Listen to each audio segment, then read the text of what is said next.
Hi there everyone, Paul here from Dusty Workbench. Welcome to our workshop. Today we're looking again at our hybrid Ridgid R4520 table saw that we purchased a little while back. And we had some questions about the insert plate, if we can make a zero clearance insert plate for the table saw. So I thought I'd do a video on that today. If you haven't seen it already, we did do a video of the differences between the old table saw, the R4512, versus this new table saw that they're making, the R4520. Just to recap, so you don't have to go back and look at the other video, there's about 3 or 4 major differences. One, now that I didn't actually put this in the earlier video, but the insert plate is actually different. And that's why we thought it would be a good idea to make a video on that. The insert plate on the R4512 it looks the same from the top, but it's actually very thin, just a steel plate, about 2 to 3 millimeters kind of thing, or 1/8 of an inch thick, somewhere in that region. I don't know the exact thickness of millimeters to inches, but it's fairly thin, just a steel plate kind of thing. Whereas this one is a thicker one. It's, well, not fully thick, it's still empty here. But it's about a 1/2 inch or 13 millimeters in metric. And it has little adjustable screws. So that's one of the differences. This is thicker, whereas the other one is just a steel plate. So it was really difficult to make a zero clearance plate for these saws. The other difference is the fence, small difference. They just added this little extra fence for low profile pieces of wood that you want to cut, so it doesn't bind as much at the end piece. And the only thing is you have to remember that if you're using this, that you'll have to, and you're using the guide here, that you'll have to adjust for the thickness of this little doodad here. The other difference is, I'll show pictures of it, is the switch. It's now a magnetic switch. They did that, of course, for security or safety. Should your power go out while you're using it, and then you go in and you forget that you've left it on, power comes back on, the saw will be running. Of course, it could be dangerous if you have a piece of wood there, or someone standing here and hand on it for whatever reason. So that's a safety thing. The other thing is the motor. The previous model you can convert from 110 to 220. This one can only do 110. Again, I believe it's because of the magnetic switch and safety that you can no longer change it from a 110 to 220. So, but it still works just as good just with the 110. Never had any issues cutting any wood with it at this point in time yet. So I don't foresee it being any problem for that. Other than that, I think the only other difference was sort of the aesthetics, you know, the stickers and things like that. The knobs may be a little bit different, but other than that, pretty much the same saw as the R4512. So, for this video, we're going to do an insert plate. Now, I've never done one before because my previous saws, they were all sort of the contractor type, mobile type of table saws. They had the insert plates. Again, it was just basically a sheet of metal that was screwed on with 2 screws kind of thing. So I never bothered to try and make one. So this will be my first time. Seeing that this plate is 1/2 inch, I got some plywood here left over in the shop. I'm just going to do with the plywood. My plan is that if this works out well, I will get a nice piece of hardwood to use as the insert plate, but I just wanted to try it out with the 1/2 inch plywood just to make sure that I can actually do it and see if that works. This part here, I think it looked pretty level when I checked it out. So I'm going to use this as my template to figure out how to cut it out, and then we'll see if it fits. See how that goes. I'll probably have to put some little screws on the bottom side for the adjustments, but we'll give it a go. If you're doing this for the first time, you're going to be doing it. You'll see how I'm struggling, and I'll try to capture it all on video so that you get a good idea how it is to make one of these. Sorry, my dog is barking in the background there. So people coming and going. So let's give this a go. Okay, so first thing I'm going to do is try and get a good piece, a good area that I can use. I was going to use that part, but it looks like I got a big knot, so I'll have to use from this side. knots there, but again, this is just a prototype, practice. Cheap piece of wood, obviously, to be thrown out, so I'm just going to do a... Actually, what I'm going to do is just make sure I'm going to do a cross cut here first. Just make sure it's going to be long enough, like so. All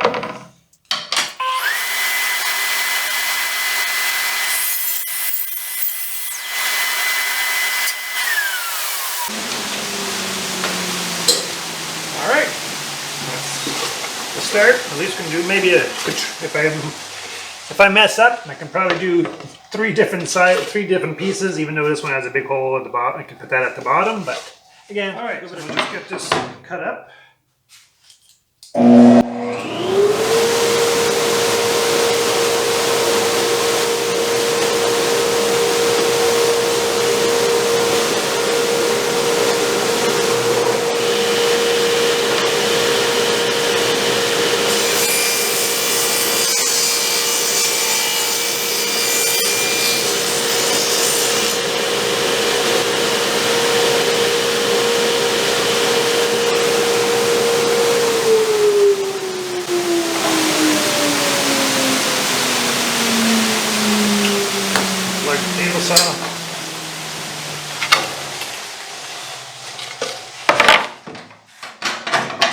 So now I can trace this, and then we'll give it another cut with the table saw, and we'll cut these rounds with the band saw, and then sand it off a bit there.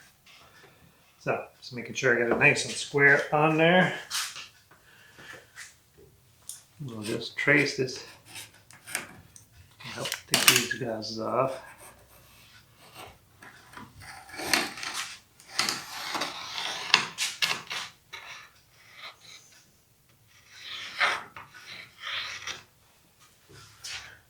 Voila.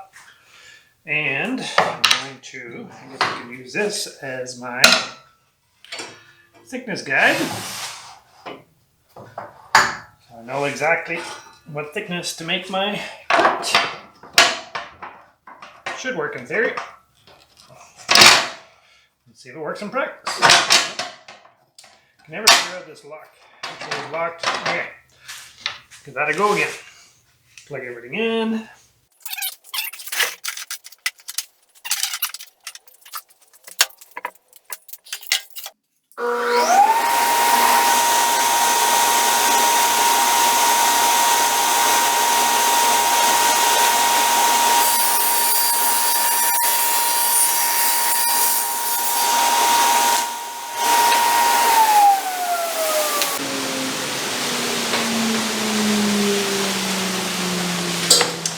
Alright, so we're getting there. Now I just have to cut these out. And then we're pretty much going to sand it off a little bit. Again, it's not the smoothest surface, and that's why it's just a prototype to see if I can actually make one and see how hard it is to do. And if once it works, then I just have to buy some nice hardwood, same thickness, and we should be good to go. So let's cut this out.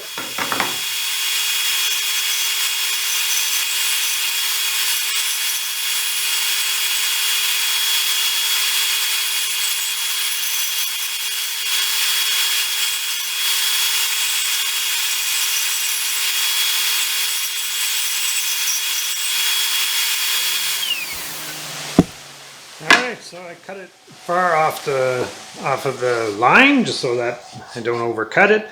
My bandsaw needs a bit of adjusting there, but anyways, I got through the cut, so we'll sand this off, and we used a little disc sander here.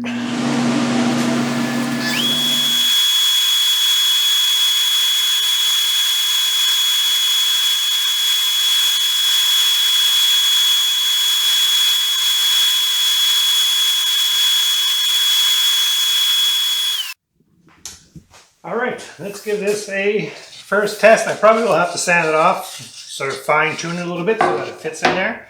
Make sure it's still unplugged. Drag this over, we'll take this one out. I'll take the riving knife out here. There we go. Get that out of the way. I'm going to crank the blade all the way down. It's not lock, it'll be good. Hopefully, that's what I was worried about. The saw won't go, they won't go down far enough.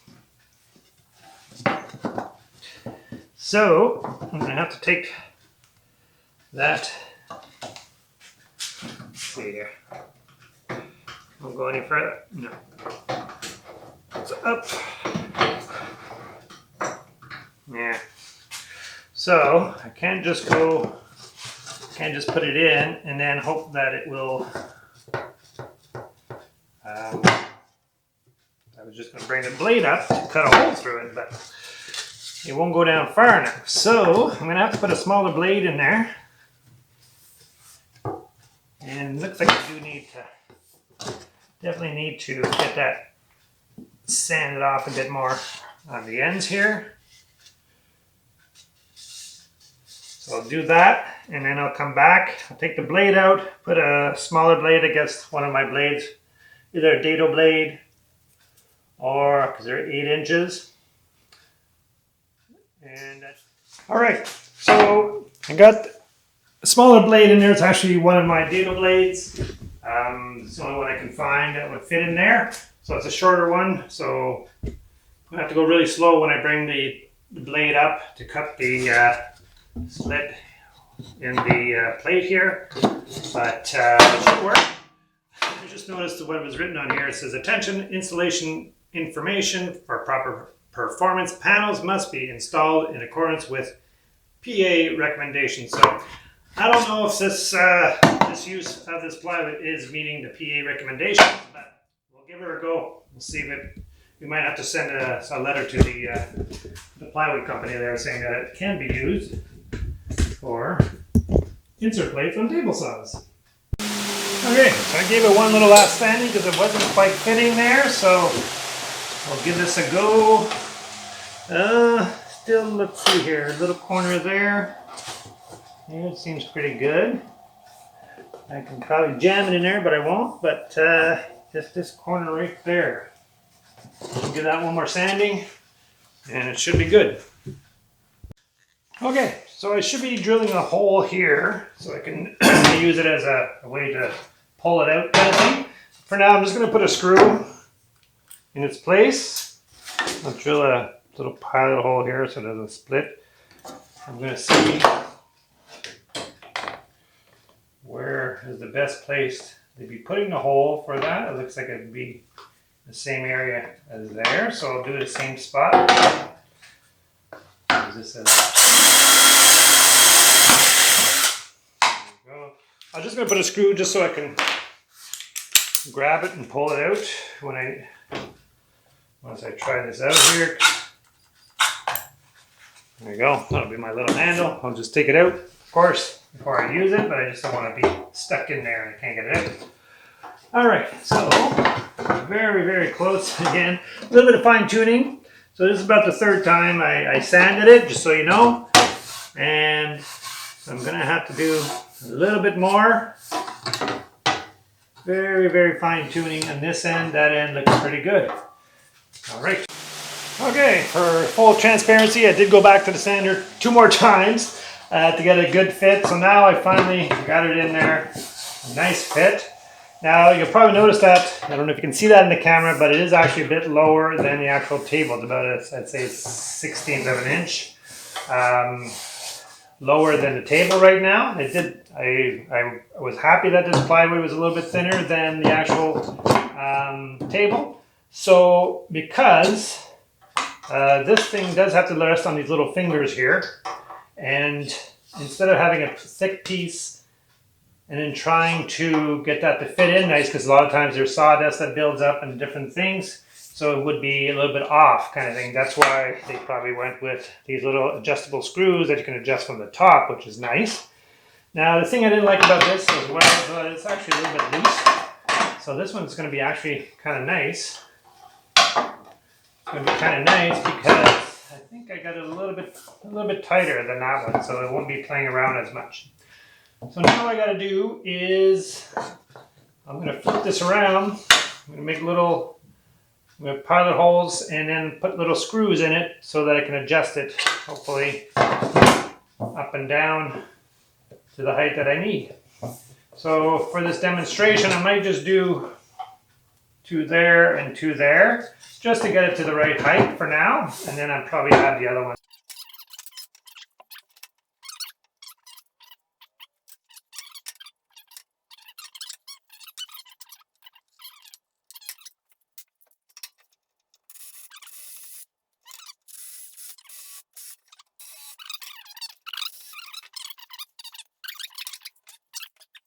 Okay, so I got these little 3/8 screws I'm going to put in here.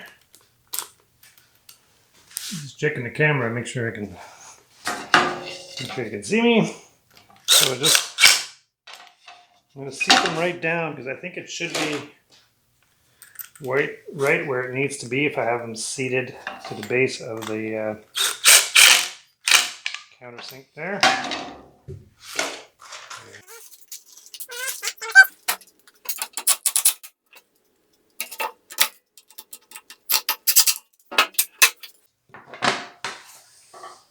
Ooh, that's pretty good. Now, that's another thing. This one has a little lip here at the bottom so that it doesn't pop off when you're trying to saw. It also has a lock at this end. Now, a lot of table saws don't have this extra feature. Again, for the prototype, I'm probably not going to bother, but I will put a little something there to make sure that it won't just pop up kind of thing when using it. Now, I could take it out a little bit, I think, at that end, because it...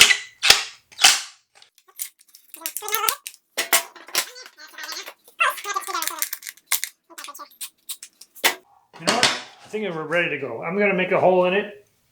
I'm going to clamp it down anyways with a scrap piece of wood. And then we'll lift it up. We'll bring the blade up. And it'll cut a hole into the wood. In theory, that's how it should work anyways. Okay, so I found this scrap piece of MDF. Let's see if I can...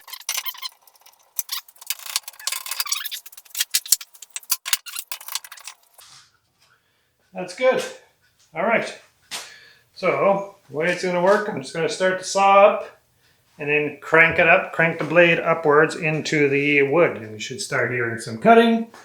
I'll probably do this without the vacuum on, just so that I can make sure I can hear the blade touching the wood.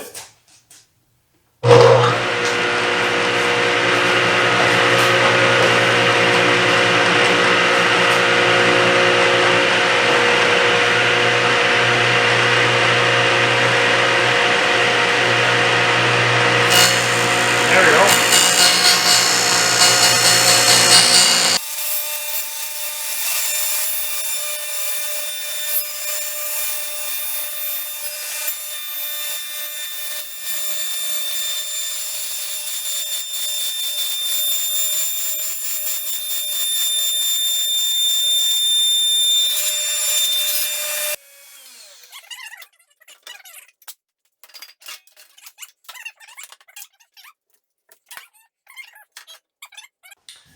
Okay, so I put the original blade back in.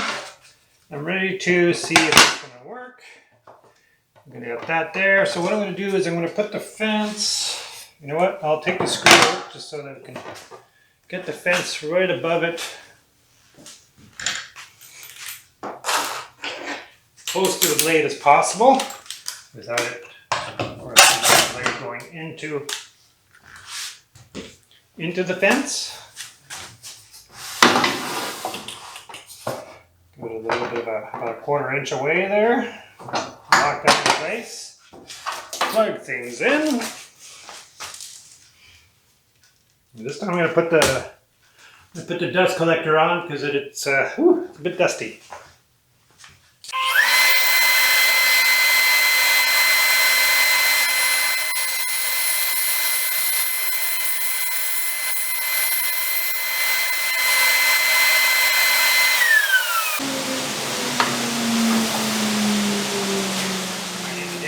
Back in there.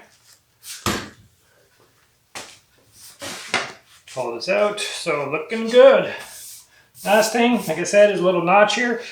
So one thing to keep in mind is that this is really specific to the R4520 Ridgid Hybrid table saw.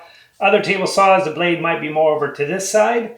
And when you have it up to the top, I've noticed some people, because I watch videos on this as well, I've noticed that this cut area here is actually close to the edge here, which of course makes this part fairly weak. So it's nice with this saw is that we still have a good chunk of wood either end, either side as well. It's not quite centered, but it's fairly centered compared to other saws that I've seen where it's like about half of that left on the side. So good thing for that. The screws seem to be working okay for holding in place. So I think the last thing that I need to do, I do need to, yeah, it's probably not the best piece of wood, I think. But again, it'll probably do the trick. Definitely not smooth and everything else. This is just the first prototype.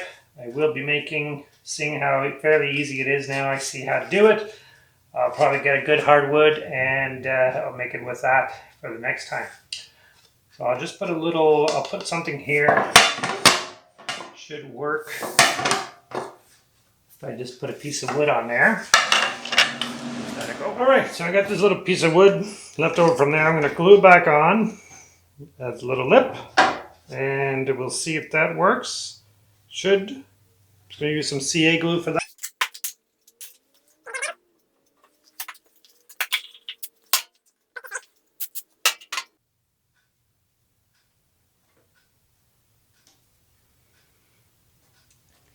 I left it thick. So I can sand it off from that side if, yeah, too bouncy. So I'm going to have to cut a little bit off or sand a little bit off of that edge.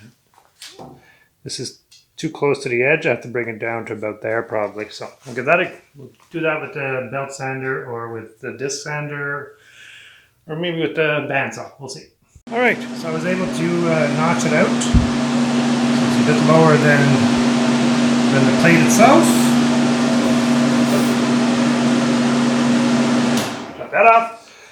So it's a bit lower, so it should sit nicely. I think that's as good as I'm going to get it. Oh, all right.